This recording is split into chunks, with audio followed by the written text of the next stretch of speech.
अभी बता नहीं खाए तो मैं पाछळથી પકડો હા જોડી નાખો એ તો ખાવા તો ડરશે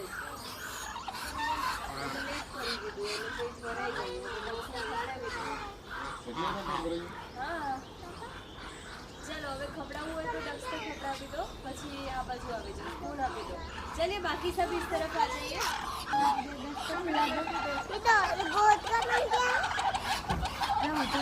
चलो चलो चलो